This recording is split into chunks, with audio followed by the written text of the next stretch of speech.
Real life story of prophet Adam अलैहिस्सलाम। सूरह बकरा में अल्लाह ने आदम अलैहिस्सलाम का जिक्र किया है।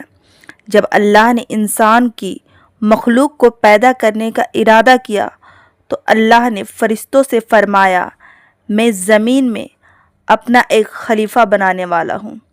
फरिश्तों को लगा कि शायद उनकी इबादत में कोई कमी रह गई है, इसलिए अल्लाह ने नई मखलूक बनाने का इरादा किया है।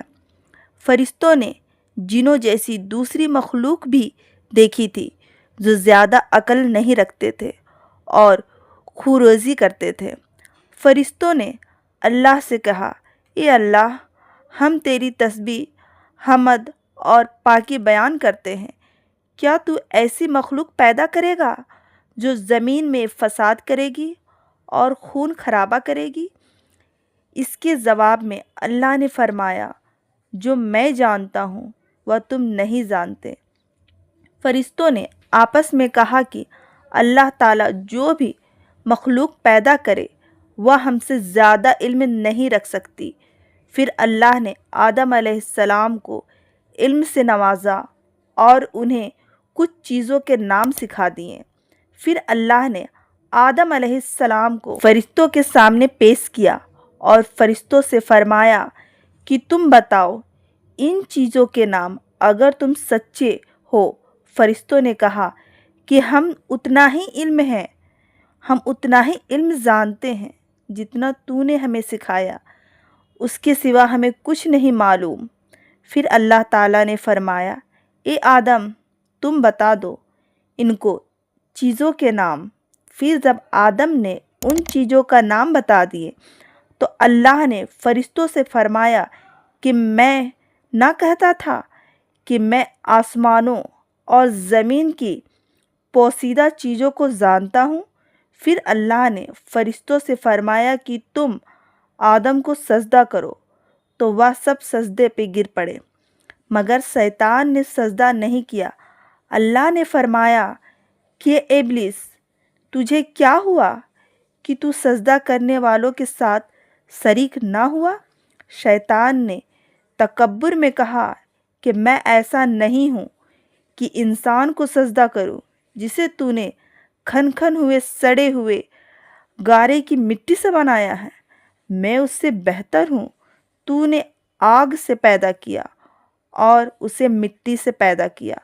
अल्लाह ने शैतान से फरमाया, यहाँ से निकल जा मरदूद, और तुझ पर क़यामत के दिन तक लानत बरसेगी। शैतान ने कहा, मुझे क़यामत तक मोहलत दे अल्लाह। अल्लाह ने फरमाया कि तुझको मोहलत है। शैतान ने अल्लाह से कहा कि तूने मुझे गुमराह किया। मैं कसम खाता हूँ कि मैं इंसान को सीधी राह पर बैठाऊँगा, फिर मैं उन पर हमला करूँगा, उनके आगे से भी, पीछे से भी, दाएं से भी और बाएं से भी, और उनसे अक्सर को तू शुक्रगुजार नहीं पाएगा। अल्लाह ने फरमाया, यहाँ से निकल जा जलील खार। जो उनमें से तेरा कहना मानेगा तो मैं ज़रूर तुम सब से जहन्नम को भर दूंगा।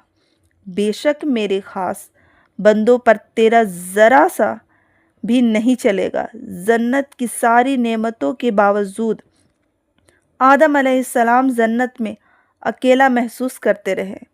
फिर अल्लाह ने हव्वा अलैहिस्सलाम को बनाया ताकि आदम अलैहिस्सलाम उनसे सुकून पा सके। अल्लाह ने फरमाया, ए आदम, तुम और तुम्हारी बीवी जन्नत में रहो, फिर जिस जगह से चाहो तुम दोनों खाओ, लेकिन उस दरख्त के पास मत जाना वरना तुम जालिमों में से हो जाओगे। फिर शैतान ने उन दोनों के दिलों में वसवसे डाला और कहने लगा, तुम्हारे रब ने तुम दोनों को इस दरख्त से इसलिए मना किया था कि तुम कहीं फरिश्ते ना बन जाओ या कहीं हमेशा ज़िंदा रहने वालों में से ना हो जाओ। और शैतान ने कसम तक खा ली कि वह उनका खैर ख्वाह है। अब मरदूद ने धोखा देकर उनको दरख्त के तरफ खींच ही लिया। जब حضرت آدم اور حوا علیہ السلام نے درخت کے پھل کھا لیے تو ان کے سطر کی چیزیں کھل گئی اور وہ درختوں کے پتے کو توڑ کر اپنے اوپر چپکانے لگ گئے اور سطر چھپانے لگے۔ پھر اللہ نے ان کو پکارا اور فرمایا، کیا میں تم دونوں کو اس درخت سے منع نہ کر چکا تھا اور یہ نہ کہہ چکا تھا کہ شیطان تمہارا کھلا دشمن ہے؟ حضرت آدم علیہ السلام اور حوا علیہ السلام نے کہا کہ اے ہمارے رب، ہم نے اپنے اوپر ظلم کیا، اور اگر آپ ہمیں نہ بخشا اور نہ ہم پر رحم فرمائیں گے تو ہم تو ضرور تباہ ہو جائیں گے۔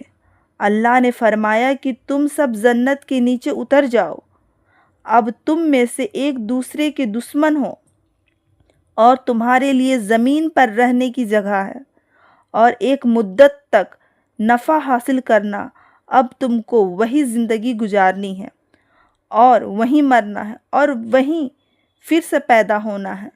دنیا میں آنے کے بعد آدم علیہ السلام نے اللہ سے 40 سال تک معافی مانگی۔